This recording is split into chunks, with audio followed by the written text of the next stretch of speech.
Ratio and proportion इस topic पे cat 2020 में फर्स्ट स्लॉट में 1 एंड सेकंड स्लॉट में 8 ऐसे दो सवाल पूछे गए थे।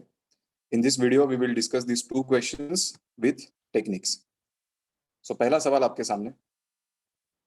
N alloy is prepared by mixing three metals ABC in the proportion of 3 is to 4 is to 7 by volume.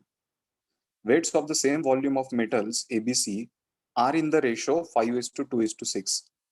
In 130 kg of the alloy, the weight in kg of the metal C is. अब ये सवाल एक बार पढ़ने के बाद मुझे guarantee है कि 99% लोगों को नहीं समझ में आया होगा। You need to read it again to understand exactly what is given. So यहाँ पे दो अलग रेशो दिए हैं, एक रेशो वॉल्यूम का दिया है, एक रेशो वेट का दिया है। और सवाल में बोला है कि 130 kg एलॉय में सी का वेट कितना है। Many of the student interpreted it as कि पहला जो रेशो है वो वॉल्यूम का है एंड दूसरा रेशो है वो वेट्स का है। एंड सिंस वेट के ऊपर क्वेश्चन है तो डेफिनेटली वॉल्यूम का जो रेशो दिया है उसका कुछ संबंध ही नहीं है। वेट का रेशो जो दिया है 5:2:6, इसमें सी का वेट है 6 एंड इन तीनों की एडिशन होती है 5+2+6 13। सो 13 में 6 तो 130 में कितना।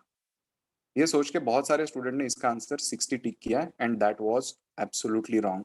जो फर्स्ट स्टेटमेंट दिया इंफॉर्मेशन का उसका भी इस्तेमाल करना है तो किस प्रकार। Now the trick to solve this question is to take the values in real terms. Ratio is again it's a virtual term, ये आपको directly नहीं समझ में आता। For example अगर मैं कहूँ कि तीन चीजें 3:4:7 रेशो में मिक्स किए, you may not understand, but when I say that the things are mixed in the proportion कि पहला 3 किलो, दूसरा 4 किलो, तीसरा 7 किलो, तो समझने के लिए आसान होता है। तो वॉल्यूम के जो रेशो दिए हैं उन रेशो में हम एब्सोल्यूट वॉल्यूम कंसिडर करेंगे 3 meter cube, 4 meter cube and 7 meter cube. जो सेकंड रेशो दिया है उसका मतलब ऐसा है कि सेम वॉल्यूम के अगर मैंने ये तीन मेटल्स लिए ए बी एंड सी जिनका सेम वॉल्यूम है तो उनके वेट का रेशो आता है 5:2:6।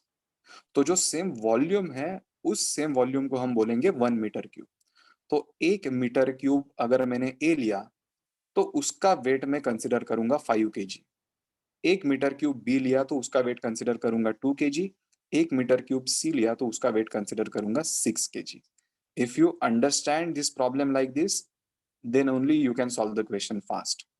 सो जो मैंने बताया है वो इस प्रकार है, देखिए कि 1 मीटर क्यूब वॉल्यूम के ये तीनों मेटल्स के वेट, इनका जो रेशो दिया है 5:2:6 उसको मैंने कहा 5 किलो, 2 किलो और 6 किलो। एब्सोल्यूट नंबर्स लिए तो समझने के लिए आसानी होती है। और जब एलॉय बनता है तो एलॉय जब बनेगा तब ये तीन मेटल्स मिक्स होंगे इन द वॉल्यूम ऑफ 3:4:7। तो ये वॉल्यूम में कंसिडर करूंगा 3 meter cube, 4 meter cube and 7 meter cube. अब ये सवाल आसान हो गया। सो जो लगने में टफ या कॉम्प्लिकेटेड लगता है वो क्वेश्चन आसान हो जाता है when you consider real numbers. That is the trick. Okay, तो मेटल में 3 मीटर क्यूब ए लगने वाला है। 1 मीटर क्यूब ए का वेट है 5 किलो, तो 3 मीटर क्यूब ए का वेट कितना होगा? 5 × 3 15 kg।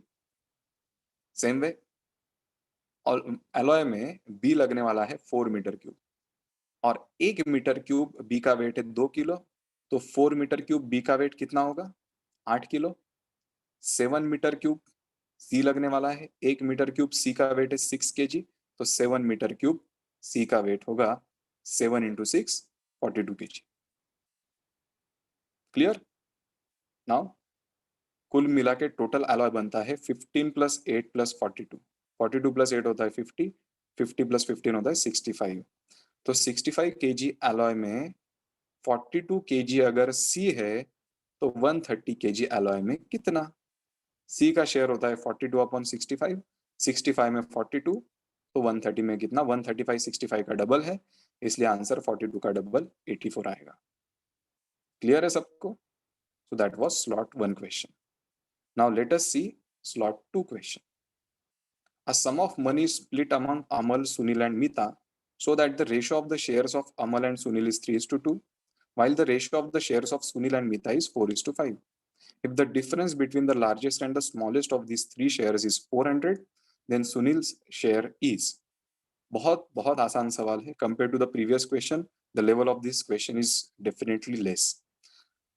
टिपिकल क्वेश्चन है जहां पे तीन एंटिटीज में से दो दो एंटिटी के अलग अलग रेशो दिए हैं और इन दो रेशो में एक एंटिटी कॉमन है. It's a typical type of ratio and proportion question. बहुत सारे लोगों ने आपके क्लासरूम हैंडआउट्स में भी देखे होंगे ऐसे सवाल. Now to the trick to solve is the basic method is what. Amal and Sunil के एब्सोल्यूट जो उनके शेयर्स है उनको हम 3x एंड 2x बोलेंगे. सुनील एंड मीता के 4y एंड 5y बोलेंगे. Then 2x is equal to 4y, 2 equation, 2 unknown, solve करो, then you will get the answer. Better way is you don't consider x and y at all. What I have done, मैंने a, s and m तीनों के नाम लिखे हैं. सबसे पहला ratio यहाँ पे है 3:2, दूसरा रेशो है 4:5. यहाँ पे दो रेशो में you can see that Sunil is common, s is common. Now अगला स्टेप हमारा ऐसा है कि we have to make a common ratio of all the three. Amal is to Sunil is to Meeta, ये तीनों का कॉमन रेशो हमें मिलना है, लाना पड़ेगा to solve this question. For this यहाँ पे एस दोनों में कॉमन है. एस की वैल्यू यहाँ पे 2 है, यहाँ पे 4 है. 2 का डबल करेंगे तो बेटर रहेगा रादर देन 4 का हाफ करना, बिकॉज हमें एस की कॉमन वैल्यू दोनों रेशो में लानी पड़ेगी. 2 का डबल होगा 4, तो 3 का डबल होगा 6. तो तीनों का कॉमन रेशो होता है 6:4:5. अब इसमें तीनों का कॉमन रेशो है और आगे की इंफॉर्मेशन है लार्जेस्ट एंड स्मॉलेस्ट के बीच का डिफरेंस 400 है. इसको 6x बोलो, इसको 4x बोलो. दोनों के बीच का डिफरेंस है 400, तो 2x होता है 400, x होता है 200. पूछा क्या है? सुनील का शेयर. सुनील का शेयर 4x है. So if x is 200, 4x will be 800. ज्यादा आसानी से और अगर फास्ट करना है without writing any of this, 6 and 4 का डिफरेंस है 2. अगर 2 की वैल्यू 400 है तो 4 की वैल्यू क्या होगी? s का शेयर है 4. अगर 2 400 है तो 4 क्या होगा? उसका double 800, and that is the answer. So both the questions we saw how using the tricks you can solve the questions fast. Watch other videos also. बाकी के videos में मैंने बाकी के भी कैट के टॉपिक वाइज क्वेश्चंस के tricks mention किए हैं, वो भी देख लीजिए. And for additional guidance, if you want to attend our regular CAT CET batches, all the information is mentioned on our website elceducation.com.